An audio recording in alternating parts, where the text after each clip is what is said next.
Okay, so I'm really excited to do this. Me too. So I'm Dr. Lesser. I'm with Unfiltered Therapy. I'm the founder of Unfiltered Therapy. We are a psychotherapy group, and one of our specialties is perinatal mental health. So that's everything prenatal, postpartum, but also those that struggle with fertility and loss. And so what we provide is evidence-based treatment to make sure that we're able to meet the needs of this population, which we will dive into more to talk about the importance of meeting the needs of this perinatal population. We met, which was really fun. You reached out to me. I did. She slid into my emails, and then I did a little Google and said, this girl looks cool. We had a really quick conversation on the phone, and it didn't take very much to recognize that we actually cross paths in a lot of ways and have similar passions. And it's like, hey, let's do something together. Right? Exactly. And plus, we're Capricorn, so that's that how makes we get it really that's easy. That's how we I know. do. It was really fun. It was such an easy conversation. It was. Yes. It's like we've known each other forever. So, Yes. yeah. So one of the things that we had talked about was I treat a lot of postpartum anxiety and OCD, and one of the things I struggle with is what type of advice to give someone, because there are some real medical complications that can occur. Correct. There are some dangerous things that can happen, and so if I'm trying to challenge someone to not engage with their anxiety and OCD, they have to have the medical knowledge to be able to know what line, line is being crossed or not, like what to look out for, what to do. Right.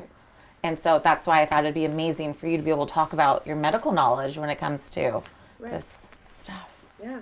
I'm Ciara, and AKA the Mama Coach, right? Find me on Instagram. And I did slide into your DMs, emails, all the things. Because I was just like, she's really cool. And I just want to know more about the perinatal mental health space, because I dealt with my own. And also just to be able to help my clients in the future and to refer. And yes, like you said, in the postpartum period, there are so many things that we go through, mind and body. And not everything is an emergent or urgent situation, but there are some things that are. And starting off with immediate postpartum, there's some women who especially deal with like preeclampsia. Some women hemorrhage after, hemorrhage also known as bleeding out, after giving birth. And those are things that could happen while you're laboring and then delivering and then immediately after birth. And usually they should be fixing that in the hospital if you're in the hospital or wherever you're getting your care provided. And once you get home, that doesn't mean that it goes away.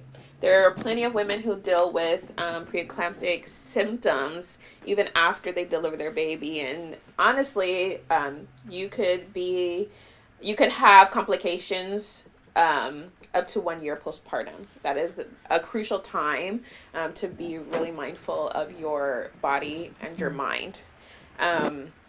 So one of the things to think about after you deliver your baby is your blood pressure. If you had a problem with your blood pressure going in to your labor and your birth, they should be keeping track of your blood pressure, your labs, making sure everything is running normal. You will probably be put on medications.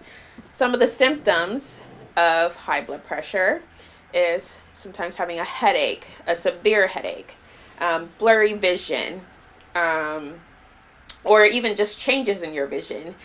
Sometimes women have epigastric pain, severe swelling, especially in their hands and their face, heart palpitations. There's multiple symptoms, but those are the general ones. And if you're having that, please get help. That could potentially be an emergency. So don't kind of just put that to the side, because also as moms, we're kind of wrapped up into that time in that situation, we're so focused on our child that we kind of lose focus on ourselves. Yeah, no, that's a really good point, because I think about, just in my experience, I've, given birth twice, some of the medical things that happen afterwards where luckily one of my best friends is an OB, right? So I was able to reach out to her and to be like, is this what's going on here? Because it's not easy to go back and to see your doctor after you've given birth. You don't want to leave the house. Right. Like I'm in a diaper, my baby's in a diaper. It's so hard to leave the house. The idea of getting into a car and taking on anything more than what you've already been through, it's a lot. So it is helpful to know what to look out for medically beforehand, like mastitis. Right. I had a mastitis, bronchitis, and a UTI all at the same time after my second birth, and there was some pushback about whether or not I had a UTI, but I was cathetered because I had an epidural. Yeah. And so I'm glad that I had a friend in the medical field I could talk to, but not everybody does. Right. Correct. Not everybody does. And because of that, I just want to reiterate, if you are feeling off or not right, even if you don't have the words or can specifically say what it is, seek help, okay?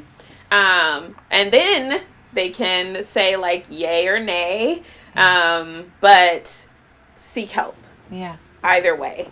And then there's some things, of course, that that are just common things with giving birth. Like you will basically have a period after giving birth. A long one. A lot of people don't know that. That I recently found out was, yes, you do bleed after giving birth, even if you had a C-section.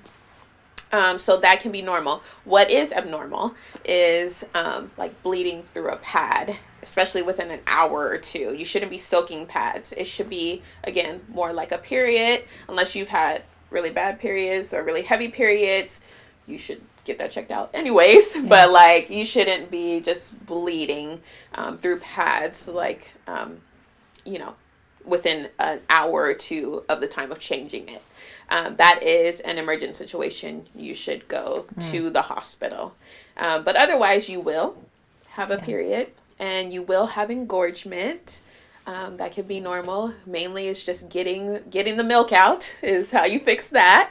And again, if you're having headaches or things like that, those are the things that those are emergent situations. Yeah. Can you talk a little bit about mastitis? Because that was that one hit me. Well, first, hopefully you're not getting it right away. I'm sorry that happened to you. Yeah.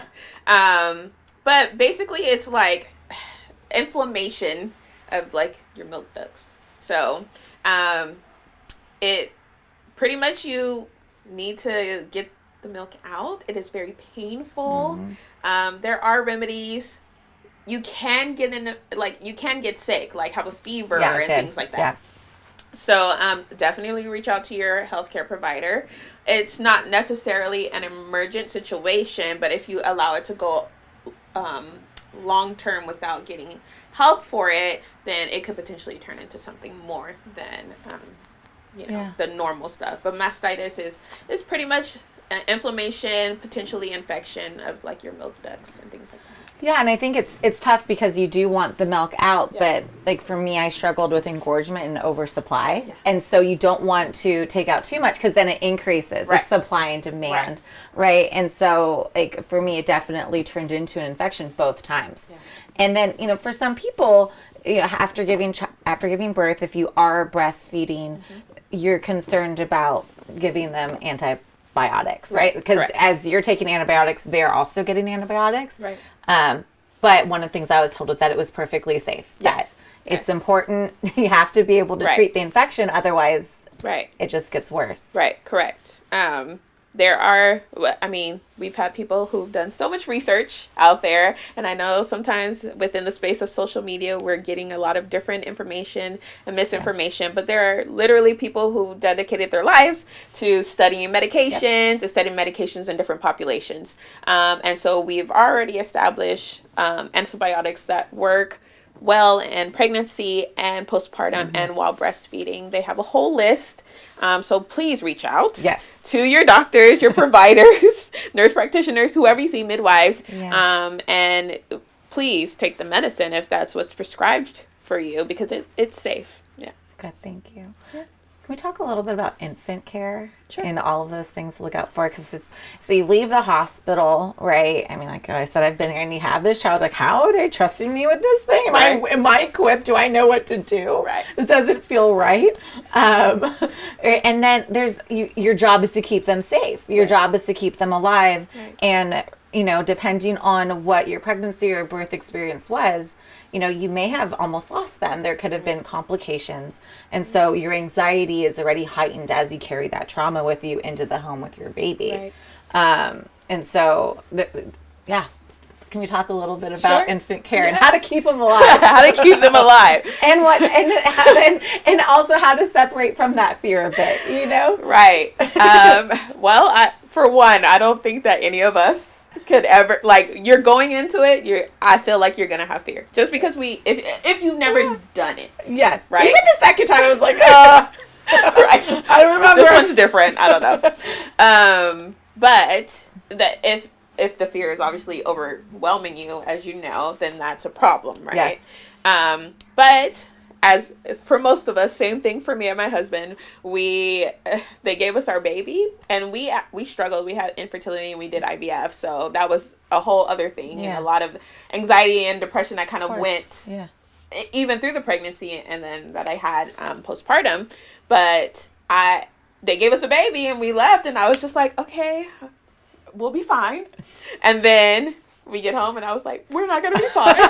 Nothing's okay. It had nothing to do with our daughter, by the way. It was all me. Yeah. And so the main things, though, is that you want to make sure that your child is, like, sleeping on their back, because that's the safest, that they don't have things around them that they could potentially get smothered in, loose blankets, things like that, loose clothing. And then newborns breathe weird. They don't tell us this until you ask. But they sometimes they're like, yes. And sometimes it'll be nothing. And then you'll just be like, are you okay? Yeah. And sometimes it just looks like they're not breathing at all. And you like tap them and they're okay, right? They're fine. And other things, sometimes they can choke, like on their milk or like on breastfeeding. But again, everyone should take a CPR and choking class because we all need it for everyone. Anyone can choke. But a lot of the stuff is normal newborn behaviors. The main thing is just that you're not, like, holding them and you're so tired and you fall asleep, because then they could fall, or you know, things like that, or you could smother them, stuff like that. Making sure you put them on their back to sleep. If you're breastfeeding, like, it's really good. It's very beneficial for SIDS. Using a pacifier, it can be very beneficial for SIDS. Those are the main things. Most children, if they don't have any, like, health complications that you already know about, are relatively safe. Yeah. One of the things I remember learning in my infant care class that I took when I was pregnant was they found that having free-flowing air may actually reduce the incidence of SIDS. Yes. And you know why overheating or like and you know makes sense with the smothering because their lungs are still developing and practicing and all of that stuff. But that was a big thing for us. Yeah. You know, it was like, okay, if there's a little bit of air, then that actually set my calm in a little bit. But that was also an anxiety thing. It's like, oh no, if we can't have the fan running, then what's going to happen? Is there going to be enough free-flowing air? Right. Everything is so scary because you hear these stories, and the stories are heartbreaking. They're tragic. Right. And, you know, you work so hard, especially for some of us that struggle with infertility, you work so hard to get pregnant, stay pregnant. Right. And then you want to, you know, this is everything. This baby is everything to you. Yeah. But as we talk about breathing, one of the things that I came across was we had one of those Nanit monitors. And with the Nanit monitor, it has the option for breathing wear, which I used for my first child. I didn't use for my second. But I recognized that the breathing wear actually triggered anxiety for me. Yeah. So you set things up and it monitors their breathing, and then it's supposed to tell you if their breathing's off. okay, well, that's already going into this kind of thought process of something bad's going to happen to my child. And their breathing does vary. Yeah. And there's also the owlet where it goes around their foot. And that one, I tried it for a little bit. It had false alarms. And it's like ding, ding, ding. And then you freak out. You're already trying to sleep for the little bit that you can, which isn't very long. And then it's going off and you're like, oh my God, what's happening? Is my baby okay? And so they have these gadgets and these tech tools that maybe have the best intention. Sure. But I think that they actually feed off of our anxiety, and that's the market. Right. It is. Unfortunately, it is. Yeah. And some people maybe have good experiences, but I think if you're already kind of like prone to anxiety, Yeah. that maybe it doesn't work for you, and that's okay. Yeah. And people have had children for ever. Yes.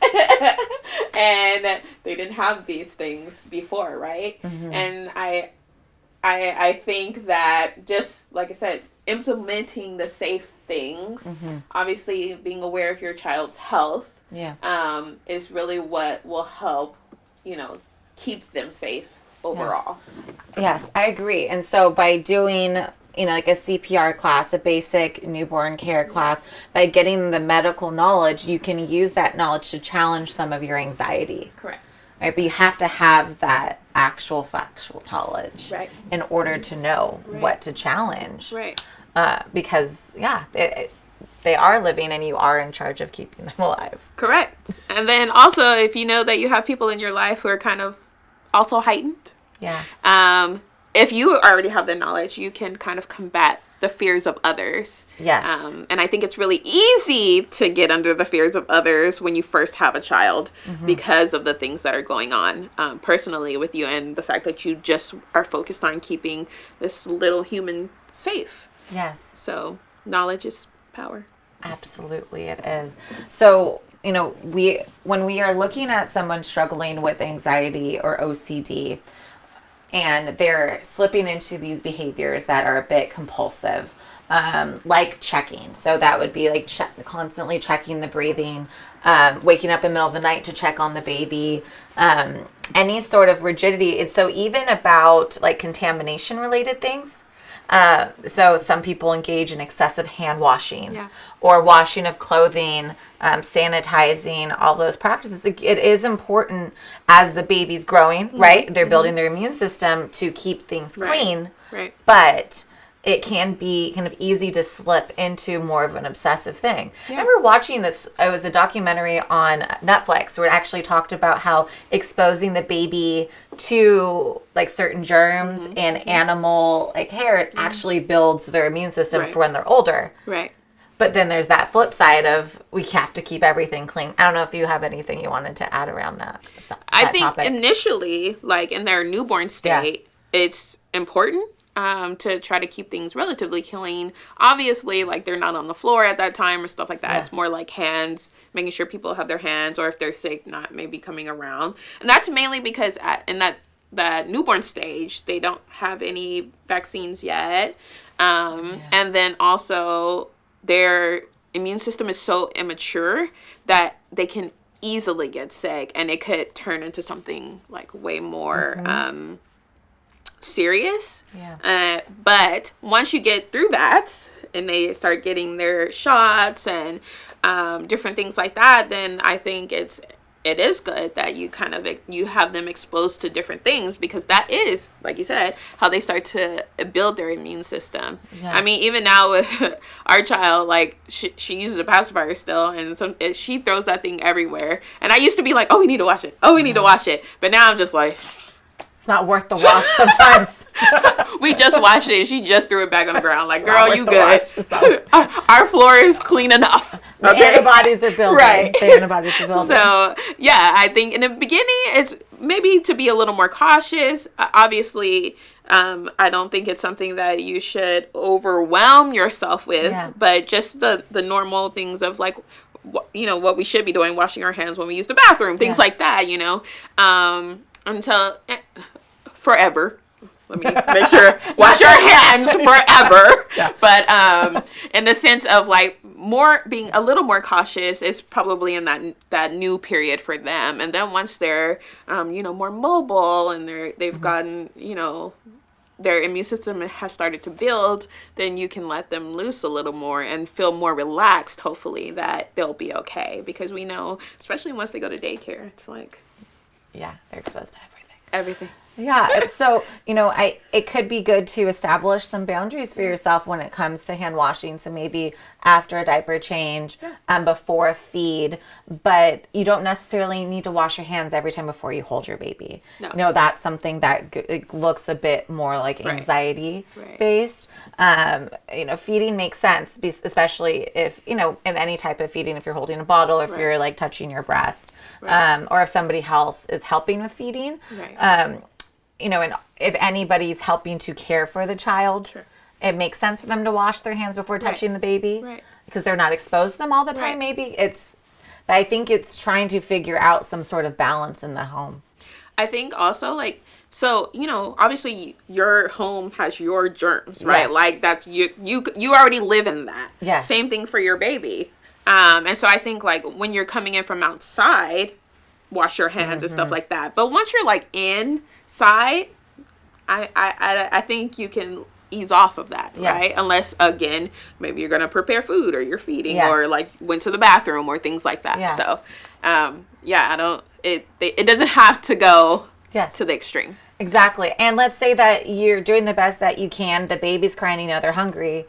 You don't need to necessarily drop your baby to go wash your hands, right? No. But I think if we were to establish some boundaries of trying to prevent going into obsessions and compulsions, that would be where I would draw the line. Yeah.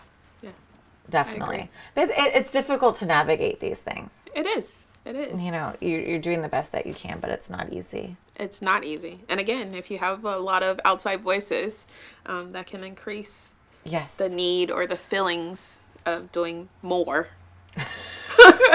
Yes. Talking about voices, one of the things that I always like to touch on is what OCD looks like postpartum. And so postpartum OCD looks like drop-in thoughts that are very disturbing or anxiety provoking. So it could be thoughts that you're going to get the baby sick, that your baby's going to die, that you're going to drop the baby, that you're going to drown the baby. It could even be disturbing sexual thoughts related to breastfeeding, that you're doing something wrong by breastfeeding them, or even pedophilia based thoughts around their genitals. Those are OCD thoughts if they disturb you. And they disturb you because they're inconsistent with who you are, what you value, and what you do. I often say that OCD attacks what is the biggest conflict and fear for us. So the worst thing in the world for a new mother would be to harm their child. Well, if you have OCD, your OCD is going to center around, what if you harm your child? And in a way, it tries to keep you safe because it's trying to alert you to concerns, but then it feeds off of the anxiety and it grows and grows and grows, and then it can turn into compulsions, like avoiding your child altogether, and a lot of shame and fear around child rearing and being around anyone, actually, for a lot of people. So postpartum OCD is more common than we think. And for a lot of people, they don't feel comfortable talking about it with their partners or their care providers. Mm-hmm. But please, talk to us. Yes. Talk to us about it. Yes. You don't have to suffer. And I feel like we're in that kind of world of like suffer in silence, but you don't have to. Because guess what? One of us, the next person you talk to, the provider, maybe they've gone through the same things. And also, like, we can't always help if we don't know. Yeah. So please reach out. Yeah. Reach out. Well, I know for the next one, we're going to talk a bit about culture and some of the barriers to seeking help. So I'm excited for that one. Yes. Okay. Thank you.